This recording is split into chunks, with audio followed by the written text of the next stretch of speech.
everybody, and welcome back to the Michigan Prep Frenzy podcast. I'm Brayden at MI Game Day, And I'm Tyler at Michigan Prep Frenzy. and today we are going to look ahead into our Week 7 games. And before that, we are going to just jump into our rankings reactions. Yeah, the media poll released, and safe to say there's definitely a lot of notable changes, a lot of interesting kind of moves up and down. No change with number one. Detroit Catholic Central kind of stays there. Saline, Orchard Lake St. Mary's, Hudsonville, and Grand Blanc all moved up.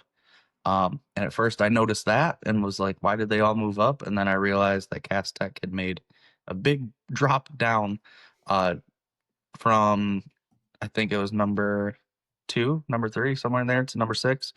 Um, so I think this has a lot to do with Goose Poop and his, computer model rankings. You might be able to elaborate more on maybe what his model is seeing and why maybe they got dinged as much as they did.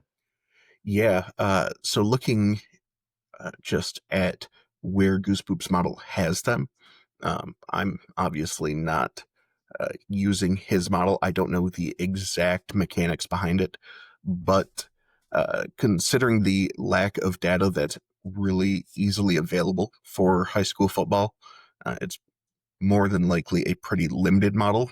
Um, it's a very good model. It's one that we reference quite a bit, but because this data is so limited, it can really lead to some really strange anomalies like this. We see uh, looking at Cass Tech's schedule, I mean, they're blowing teams out, 70-0. The problem is that these types of models, they tend to look at that and say, well, Cass Tech actually should have been holding, Detroit Mumford to -10 points instead. And obviously that's not possible. But if you have a model that's only able to base itself on scores rather than statistics or a wider range of data of any sort, really, you're going to end up with these pretty strange, especially with your more extreme teams. Your really good teams, your really bad teams can put up some strange results in the computer. Yeah, it definitely threw me off for a minute staring at the rankings. But yeah, no, it's funny because they still received 3 number 1 votes and still somehow slid in the rankings. So yeah, definitely a pretty interesting, kind of case of the computer not being perfect there. Yeah, currently, still working on my metrics, trying to get those set up so I can get them out. And uh, I am actually quite grateful to Gooseboop for this little hiccup here because it prompted me to look into Cast Tech on my side. And similarly to his, I had Cast Tech sitting at 41st overall. And yeah, I dug into my model a little bit and saw it was exactly as I had said, that it was expecting them to beat teams by 100 points, holding teams to negative scores, and that's just not possible, especially in the limited time in a football game. So I've been adjusting it to look at the scores logarithmically rather than as a straight line comparison, and it's definitely improved the accuracy.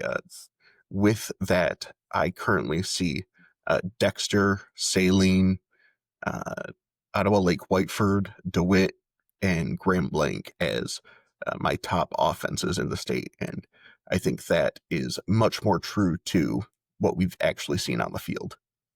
Yeah, I think that's much closer. And yeah, you kind of touched on it there. It's hard to I mean, realistically, Cass Tech's probably calling off the dogs when they get up 40, 50 points. They Mhm. probably could beat these teams by 100 if they wanted to, but obviously for a lot of reasons decide not to. But yeah, just interesting to see that the computer model kind of, expects even more out of them. All right, well, let's move on to some of the new additions that we have in our rankings here, starting with number 46, Midland Dow. Yeah, they jump up now that they've got three straight wins. They kind of jump into the rankings. I'm not surprised. That's another team I would suspect probably will be high in metrics for offensive efficiency. I think they've been scoring at a pretty good clip recently. Another team like that is Big Rapids.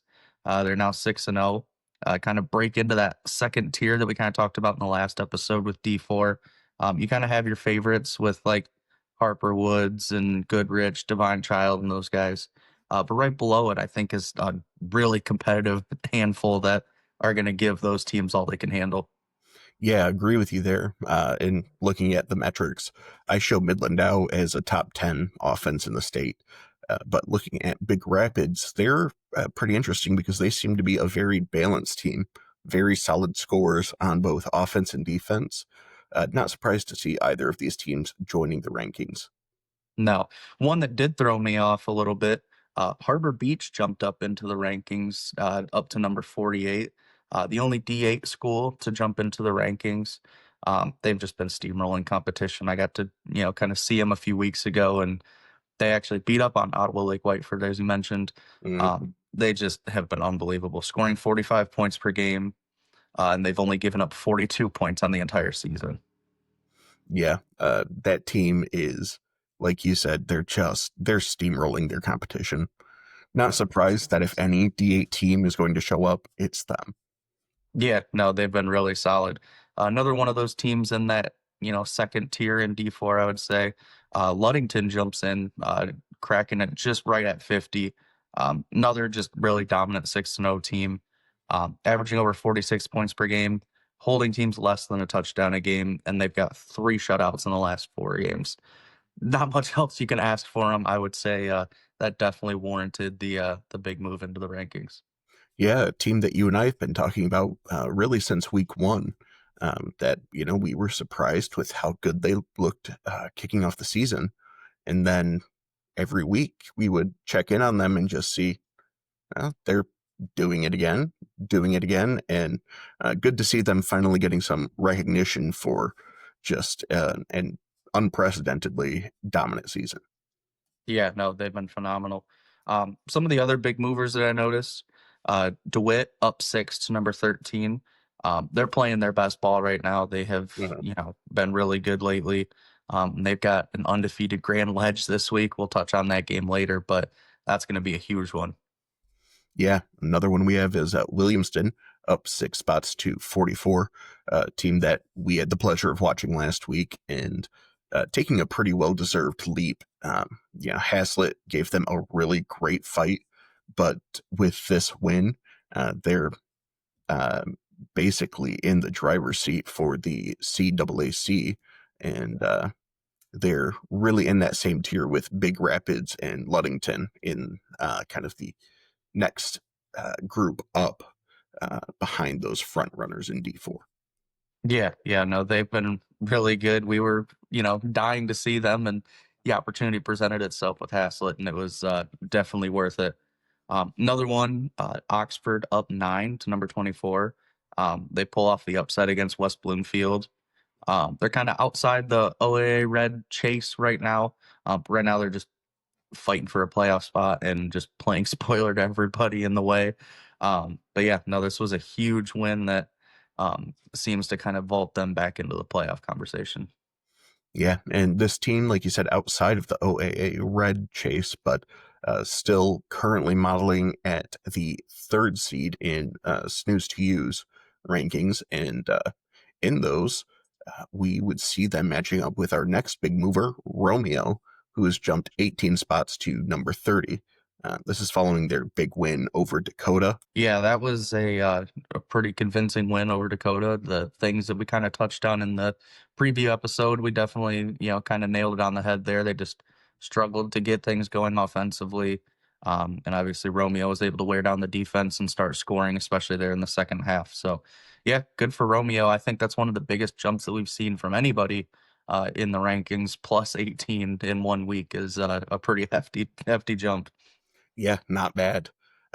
On the other end of things, we've got some teams that, following their losses, have started to slip down the rankings. Starting with West Bloomfield down 5 spots now to number 18. The losers in the matchup with Oxford. Uh, really, sitting at 18, still not a bad place to be. Sliding down a few spots after a loss to a really solid Oxford team, one that we really saw as more of a coin toss type of matchup. So really can't be too unhappy with a short slip like that following a loss. Yeah, no, I mean, still sitting at 18. I'm not super surprised to see them fall a little bit, but still everything in front of them, still a solid contender in D1, still going to give a lot of people nightmares. Yeah. Next, we have Mount Pleasant coming down 7 spots to number 39. This is a pretty strange one. Oilers continue to be 6-0, and they got a pretty solid win over Bay City Western. Um, Not sure why they had that big of a fall. Uh, Best guess would be maybe some more, you know, uh, goofy little hiccups in the computer metrics.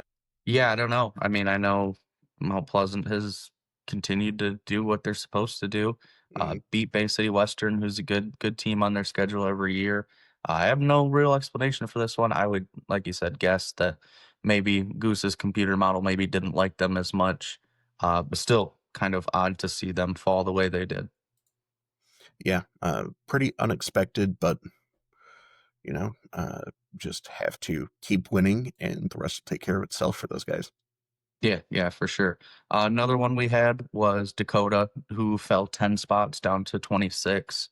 I think this one felt like the pollsters haven't been convinced of them all season, but didn't really find the reason to, punish them too hard for wins yet. But I think this loss to Romeo let people kind of correct maybe a little bit on how they'd been feeling. Yeah, and uh, honestly, I actually had Macomb Dakota slipping a little bit more than this in my poll. Um, it feels a little bit mean spirited to say this, but they were a team that I was expecting to see a slip up from and just kind of waiting. Being undefeated up until that point, I didn't have a lot of good reason to slip them down in my rankings, even if I hadn't been convinced. And seeing a loss like this in a pretty wide margin gave me, kind of that reasoning to be able to support sliding them down my rankings.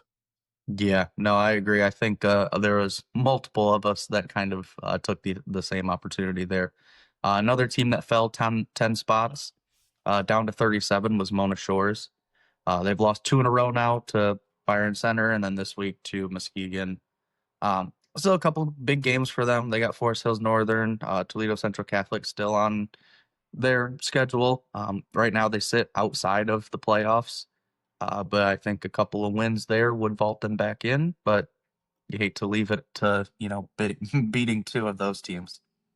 Yeah, not quite where you want to be, but I mean, what are you gonna do? But to put yourself in that position. All right, well, that does it for our rankings recap. We are now going to move on to our previews, starting with our game of the week. Yeah, we'll be heading over to the west side of the state. We've got number 10 East Kentwood at number 4 Hudsonville. Huge matchup in the OK Red. We are pretty looking forward to this one. We've been trying to see both of these teams, to Mhm. be honest. And when this kind of opportunity presents itself, you got to go. So East Kentwood needs this one to have a shot still in the conference. Hudsonville kind of in the driver's seat right now. Um, it would be huge for Coach Spencer to get his team, to match up with Hudsonville, go toe to toe, get a win, and try and grab a piece of that conference title in year two. Yeah, Spencer doing a great job with the squad. Like you said, year two, and they're already in contention for what is possibly the most challenging conference in the state. And this game, one that you and I have actually had circled since about, uh, I want to say it was before even that first week of games when we were looking at that slate. And these were two teams that we were very interested in taking a look at. And this is a game that popped out to us as a great opportunity to check both of them out and get them off our list. Yeah, it's gonna be a big one. I suspect the crowd and atmosphere is gonna be pretty insane, as they typically are in the OK Red, but especially when you start talking about championships being on the line, I think that place is gonna be rowdy, and I can't wait. Yeah, should be a fun one. Up next, we have number 8 Clarkston at number 18 West Bloomfield. Yeah, West Bloomfield's got to bounce back. That loss to Oxford was not what they wanted. Tough loss in the conference. So um, they're gonna probably still give Clarkson all they want. And Wolves looking to make it 5 straight wins, lock up the OAA Red, which we kind of had suspected they would be the favorites to do. But yeah, it will be a big test going at West Bloomfield. Got to go in their house and take it from them. This team's going to be hungry. So I think that game's going to be really fun. Should be a good one. Both of these teams, very experienced. Like you said, Clarkston looking to make it 5 straight, but this West Bloomfield team about as tested as they come. Should be a really fun one. Looking forward to catching that because, on top of just being a couple of solid teams, there's a lot of, D1, D2, and D3 talent on the field in this game. Yeah, no, that's going to be one of the most electrifying games in terms of just crazy talent. Another one like that is our next game, number 9 Harper Woods at number 2 Celine. Yeah, talk about having D1 and D2 talent Yeah. all over the place. This game is going to be insane. Whoever, if you're going to be in the stands, enjoy it because you don't see many high school football games with this much insane talent on the field. Yeah, this is another one of those games where would not be surprised to see these teams try to break the scoreboard. Um, Celine, a team that can score with the best of them, and Harper Woods has already shown us that, uh, the divisions don't really mean a whole lot to them. They will come after anybody in the state, and they will definitely make this a good game one way or the other. Yeah, I mean they showed it against Clarkston that they can go up and punch above their weight class, and for a D4 team to go up and be this competitive with D1 teams, there's not many of them that can do it. So yeah, I am very excited to see how this one ends up. Next up, we've got number 38 Stony Creek at number 43 Birmingham Groves. Um, Creek's going to be hungry after that loss to Adams. Groves going to want to turn things around after their loss to West Bloomfield, and they kind of whooped up on Southfield A&T last week. But I suspect that Creek is going to want this one bad. Yeah, this is going to be one that they're hungry for that rebound. Should be interesting because Groves was able to turn things around after their loss to West Bloomfield and whoop up on Southfield A&T. Um, this might be one where, uh, it just comes down to who's hungrier, who wants it more. And coming off of a loss, wouldn't be surprised to see that be Stony Creek. No, I wouldn't either. I would not be stunned if they take this game. Moving on, we've got number 34, Utica Eisenhower, at number 26, Macomb, Dakota. Uh, Ike is coming in off of 3 straight wins. Dakota coming off of what many would say was a pretty exposing game. Should be a bit of a low scoring battle here, but really that's what we've seen all season from Dakota. Yeah, no, I would suspect that you guys and Howard watched the tape and is very excited to play against Dakota. Um, Not a whole lot that they have to do, seemingly, defensively. We will see if Dakota can score with them. I don't suspect that's the case. We haven't seen them run up and down the field with anyone yet this year. So, yeah, I think Ike is coming in playing pretty confident. Dakota, obviously, they're going to be hungry trying to bounce back from their loss to Romeo, but I kind of like Ike in this one right now. Yeah, up next we got number 27, Gibraltar Carlson, at number 42, Brownstown Woodhaven. This is one where we've got a pretty established power in Carlson taking on a pretty newcomer to this high level of high school football in Brownstown Woodhaven. Woodhaven 6-0, scoring 46 points per game.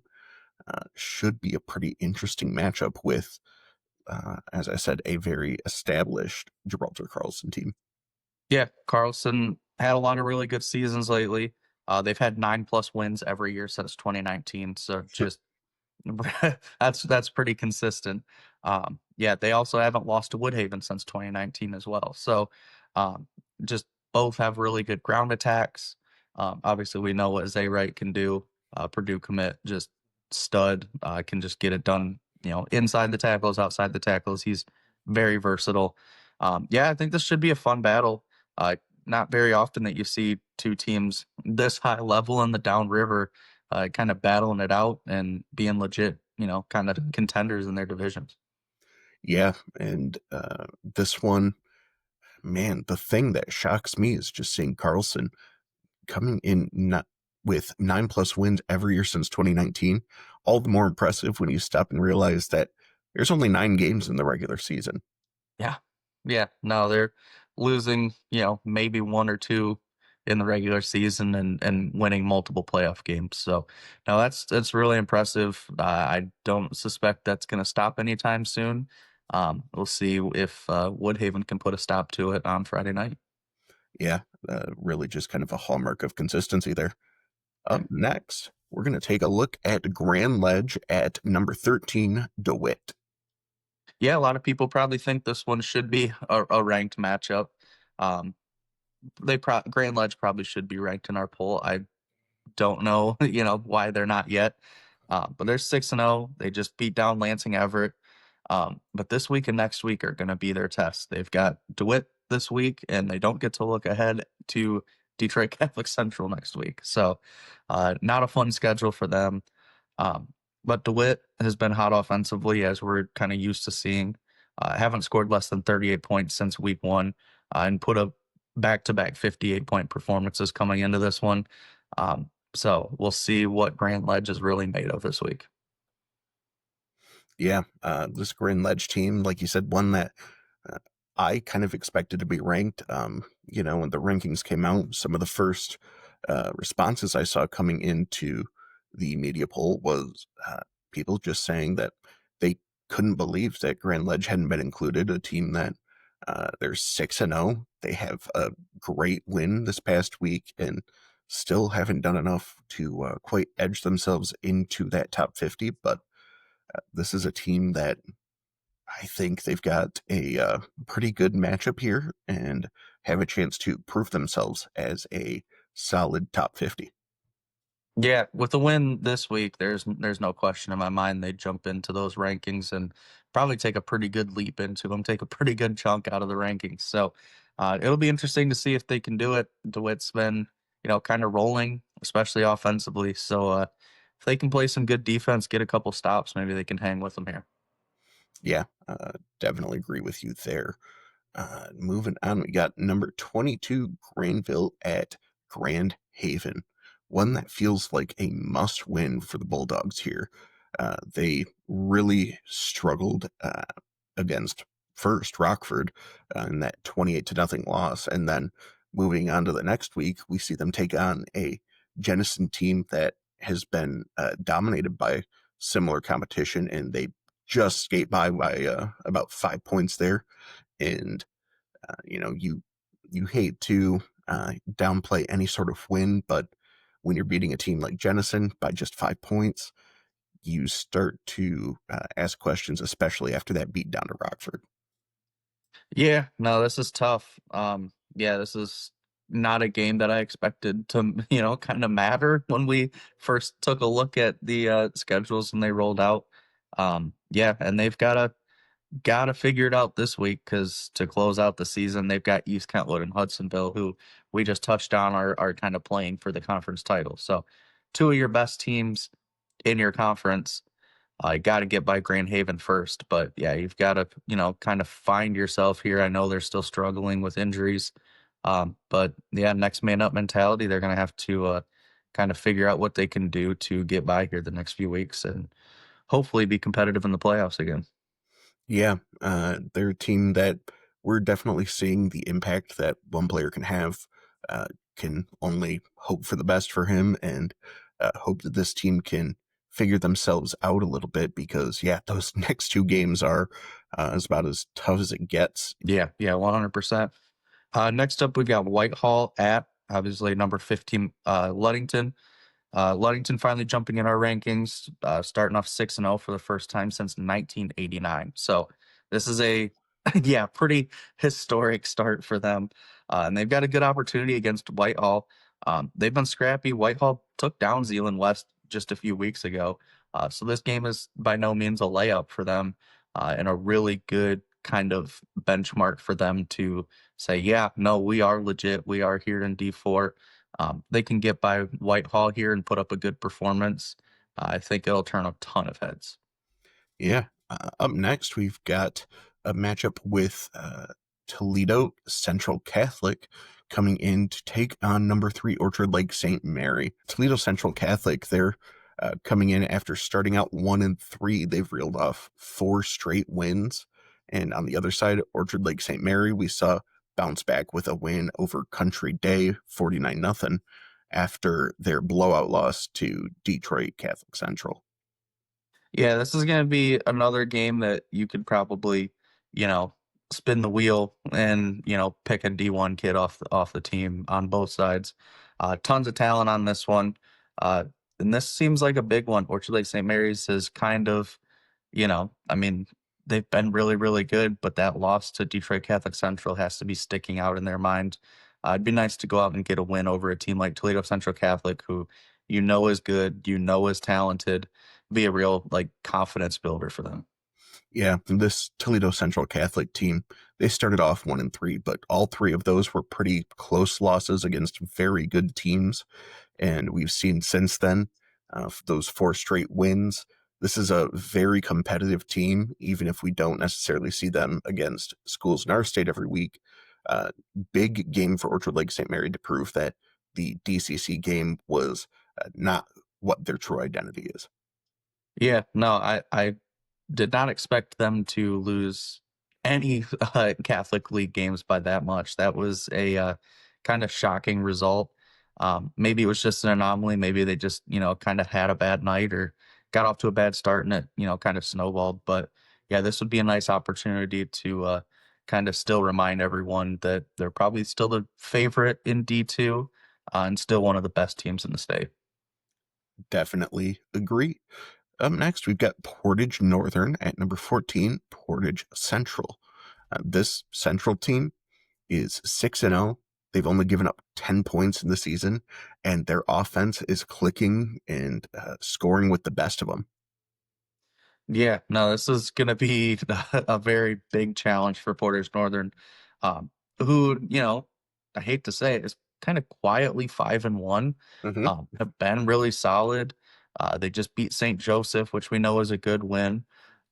It's just going to be a big challenge to kind of hang with Portage Central, offense, their scoring clip. Um, Maybe they don't, match them. Maybe they kind of slow it down and just try to possess the ball as much as possible and, kind of keep it away from that elite offense. Um, but on the other side, Portage Central's been great defensively too. Obviously, only giving up 10 points.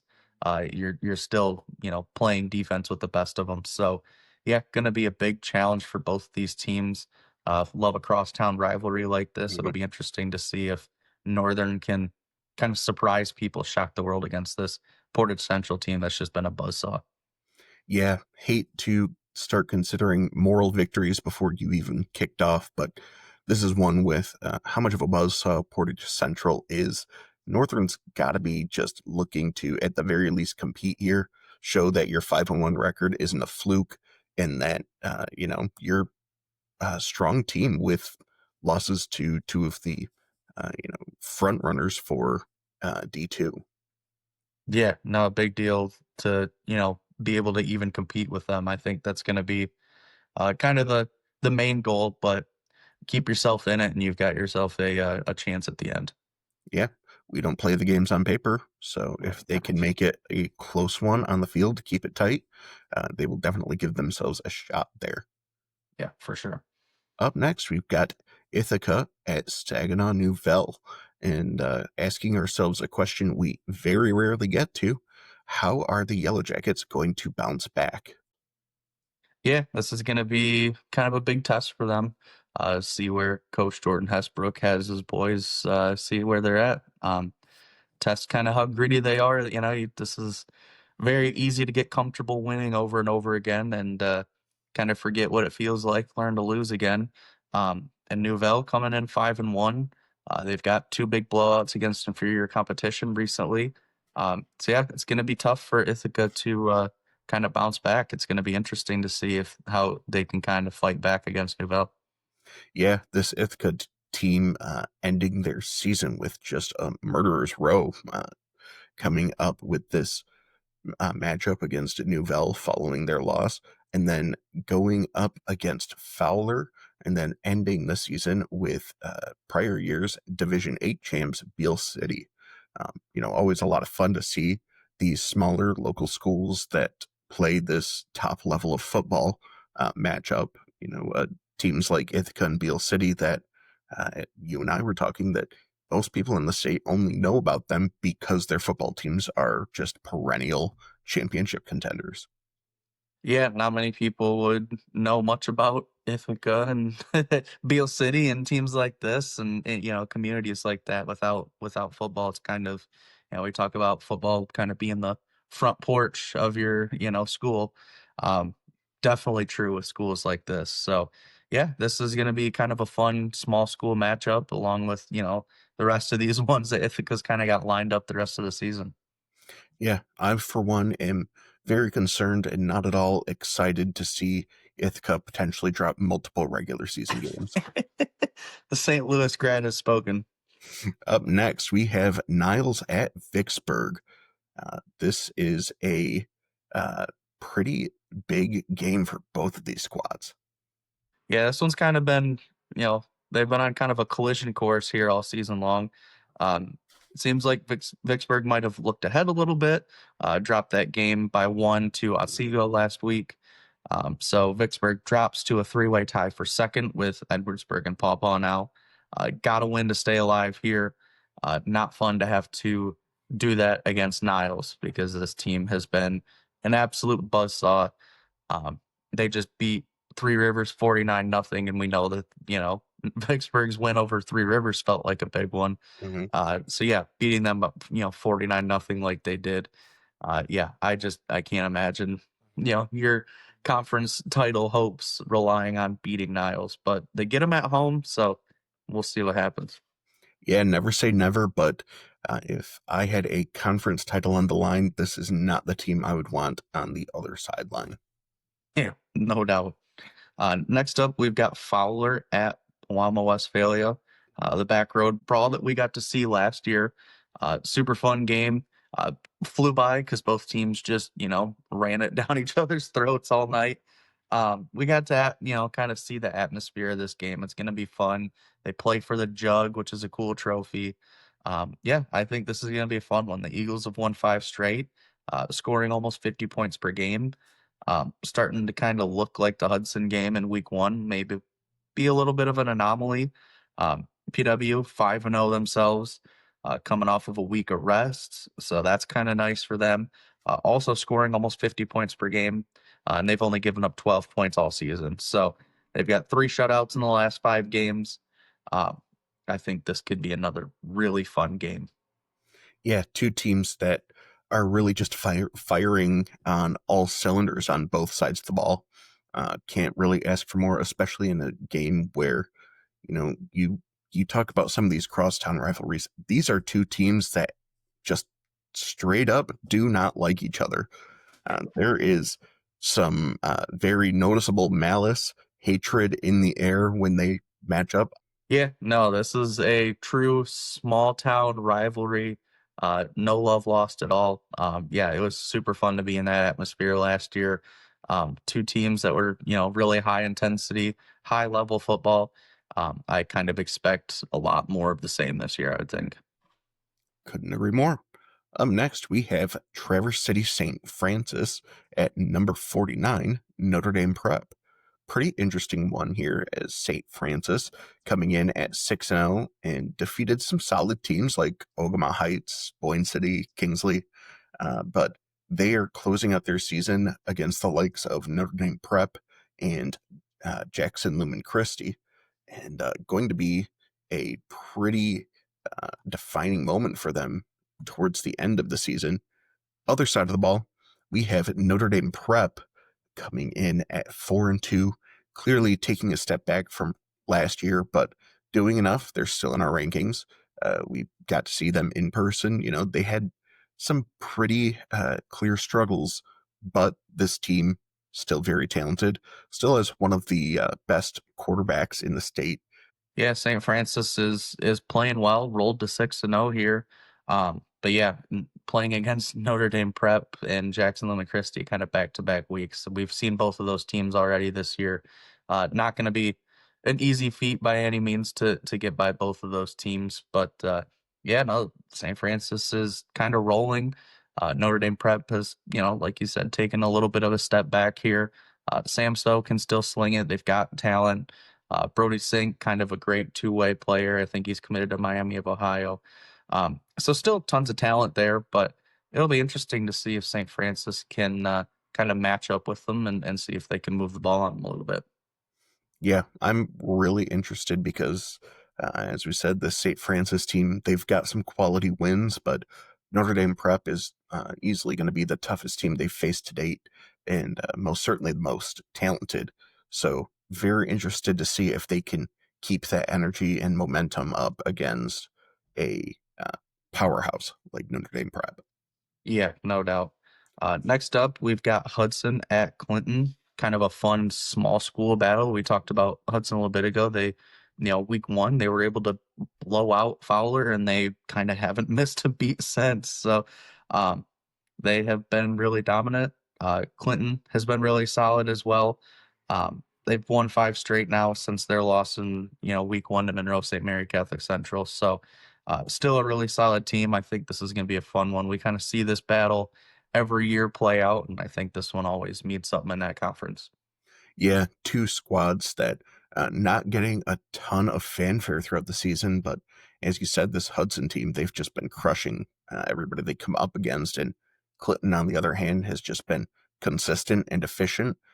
They dropped that first game to Monroe St. Mary's Catholic, but that's a team that, made their run to Ford Field last year. Not a lot of shame in dropping that one, especially in week one, where you're still figuring some things out, and clearly it seems like Clinton has. Yeah, no, they absolutely have. They've been really good. And playing against a team like Hudson, that's a good time to check and see exactly what you've got. All right, up next we have Iron Mountain at Bark River Harris. This one is a rematch from just a couple weeks back. Week two, Bark River Harris was able to pull this one out against Iron Mountain, 30-22. But these are two teams that we've seen evolve over the season, and they always say it's hard to beat the same team twice.